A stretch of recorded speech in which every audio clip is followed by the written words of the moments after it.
एक बात नोट कर लीजिए, 15 जून से आज की बात 8:30 बजे से होगा। सुशील घोष जी, आपने देख लिया, अभी तो ये समझ नहीं आ रहा, इतना अनप्रिडिक्टेबल हो गया है बंगाल की राजनीति में कि जो कभी दीदी के साथ हैं वो दीदी के खिलाफ जा रहे हैं, जो बागियों में शामिल हैं वो गवाही दे रहे हैं आके कि नहीं नहीं हम तो दीदी के साथ हैं। चल क्या रहा है बंगाल में?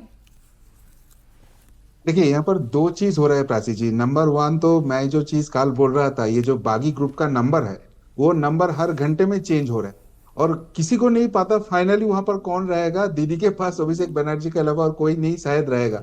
और ये जो कल्याण बनर्जी का इशू कहाँ से चालू हुआ?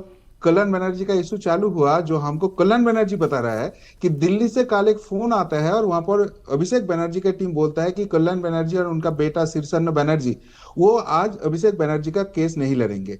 अब ये सिचुएशन कब आता है? जब मेरे वकील के ऊपर मेरा ट्रस्ट फैक्टर होता है। और आपको ये याद रखना होगा, ये कल्याण बनर्जी बस वकील नहीं है, वो एमपी भी है। मतलब जो दीदी के साथ डट के खड़े हैं अभिषेक बनर्जी के, अभी उनके ऊपर भी कोई ट्रस्ट नहीं है। तो जो खुद के साथ डांटे हुए लोगों के ऊपर ट्रस्ट नहीं रख रहा है तो उसके साथ कौन रहेगा? ये बागी ग्रुप फाइनली सारे नंबर लेके जाएगा। और दूसरी बात, और एक भी चीज हमको सामने आ रहा है, ये अभिषेक बनर्जी इलेक्शन के पहले सेबास्ट्रॉय बोल के एक यहाँ पर स्कीम चलाते था, लेकिन वो तो हो गया अल्टीमेटली स्कैम। अभी डायमंड हार्बर में माटी खोदा जा रहा है तो वहां से बहुत सारे मेडिसिन आ रहा है जो जनता को देना चाहिए था। तो ये सारे कहाँ से आ रहा है? ऊपर से इनके नाम से अभी शराब। सर, मैं एक बड़ी खबर बता देती हूँ, उसके बाद आपके पास लौटती हूँ। देखिए, स्पीकर के फैसले पर रोक लगाने 16 जून को मामले पर अगली सुनवाई होनी है। स्पीकर के फैसले पर हाईकोर्ट ने रोक नहीं लगाई है। 16 जून को इस मामले में सुनवाई होनी है। दरअसल ऋतुव्रत बनर्जी जो कि नेता विपक्ष बने हैं, बाकी विधायकों के समर्थन के साथ, उनके पास 60 विधायकों का समर्थन था। अब उनको चैलेंज किया गया हाईकोर्ट में और हाईकोर्ट ने स्पीकर के फैसले पर रोक नहीं लगाई है। तो ये एक और झटका है। अब अपनी बात कंप्लीट कर लीजिए घोष सर, झटके पर झटके लग रहे हैं। हाँ, तो वही बोल रहा हूँ, झटके पर झटके आ रहा है और स्कैम के बाद स्कैम भी ओपन हो रहा है। आज ऑनरेबल हाईकोर्ट ने बोल दिया कि भाई अभिषेक बनर्जी ऐसे दिल्ली में छुपा नहीं रह सकता है, उसको फेस करना पड़ेगा इंटरोगेशन। हालांकि उसको अरेस्ट नहीं किया जाएगा, लेकिन सीआईडी पूछ रहा है भाई तीनों नोटिस फेल किया है। तो मतलब कालीघाट में सारे जो मामला है गड़बड़ है और ये अभिषेक बनर्जी ममता बनर्जी के साथ रहेंगे तो उसको डूबना पड़ेगा।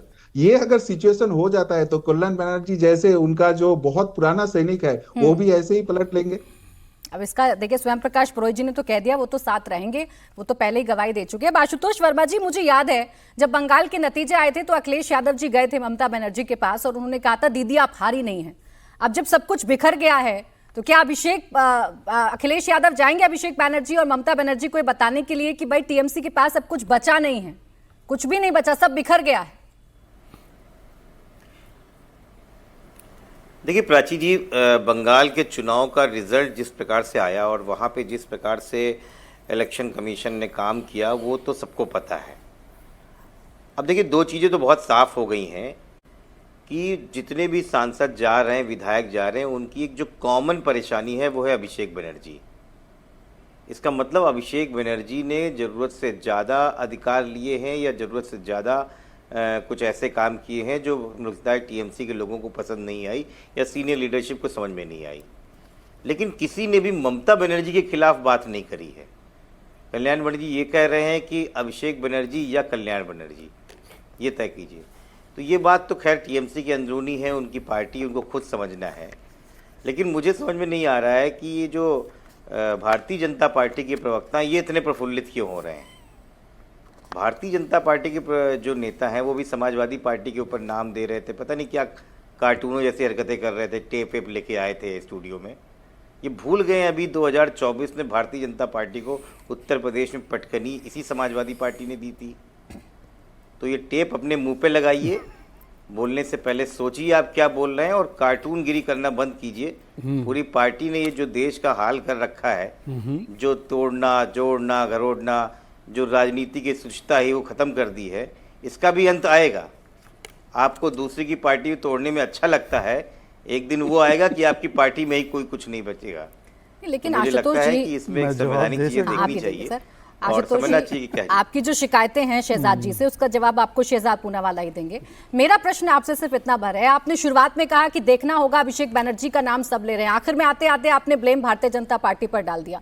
अभी है क्या सर, क्या मैं समझूं? आप अभिषेक बैनर्जी को कह रहे हैं कि अभिषेक बैनर्जी को देखना होगा, या ममता बनर्जी को अभिषेक बैनर्जी के बारे में कुछ सोचना चाहिए, या आपका स्टैंड ये है कि इसके पीछे बीजेपी है? नहीं, देखिए, भारतीय जनता पार्टी तो है ही, इसमें कोई दो राय नहीं है। क्या महाराष्ट्र ने नहीं देखा? क्या मध्य प्रदेश ने नहीं देखा? क्या बंगाल नहीं देख रहा है? क्या बिहार नहीं देख रहा है? अगर पार्टियां टूट रही हैं तो भारतीय जनता पार्टी वहां खड़ी हुई है। परेशानी ये है कि भारतीय जनता पार्टी सीधी तरीके से राजनीति करना नहीं चाहती है। ठीक है, वो चाहती है किसी भी तरीके से ये जो पार्टियां हैं, क्षेत्रीय पार्टियां खत्म हो जाए, ठीक है। और उसके लिए वो साम दाम दंड भेद सब कर रही है। चलिए ठीक है, और वो इसका दिख जवाब रहा है हमको। इसका जवाब इन सारे शहजाद राज्यों में पूनावाला जी आप लगातार दे ये होता चला जा दीजिए। रहा है। लेकिन आशुतोष वर्मा जी सोचिएगा जरूर, 19 सांसद हैं, 60 से ज्यादा विधायक हैं, और 3-3 राज्यसभा के सांसदों ने इस्तीफा दे दिया है। अगर इतनी ही ताकतवर है भारतीय जनता पार्टी तो बचकर रहना होगा आप सभी को। शहजाद जी जवाब दें जो कह रहे हैं। देखिए, ऐसा है, मेरे टेप से क्या प्रॉब्लम है भाई? ये हमने टेप तो 24 में दिखाया है क्या होना था। चलिए, कम से कम चोरी तो नहीं होना इलेक्शन, आप मान रहे हैं ना, अच्छी बात है। और मेरे टेप पे क्यों इतना गुस्सा हो रहा है आशुतोष भाई? आप और मैं तो अच्छे मित्र हैं। हम इस होने भी टेप नहीं सुन तो देंगे। लीजिए, इस टेप से चाचा भतीजा भी जुड़ते हैं, इस टेप से पिता पुत्र भी जुड़ सकते हैं। अगर आप चाहो तो मैं दे सकता हूं आपको, बाद में भेज दूंगा, 27 के बाद भेज दूंगा। ऐसा सुनिए, अब देखिए एक एक करके बात कर। अरे सर, मैं कार्टूनों की कमी नहीं है भाजपा में, पता ये है मैंने सर, एक राहुल जी मीडिया और है। अभिषेक जी के बारे में इतना वर्णन मत कीजिए, इतनी सच्चाई नहीं बता दी है आपको। अभी गठबंधन चलाना है उनके साथ। सुन लीजिए, ऐसा है, आशुतोष जी जो है ना, मॉरल प्रिंसिपल लेकर बैठते हैं, परंतु वो मॉरल प्रिंसिपल जब कांग्रेस डीएमके को 2 बजे बोलती यू आर माई ब्रदर, और 4 बजे बोलती है कौन हो तुम, you are from another mother, और टीवीके को बोलती है you are my real brother, तब ये इनका मॉरल स्टैंड कहा जाता है।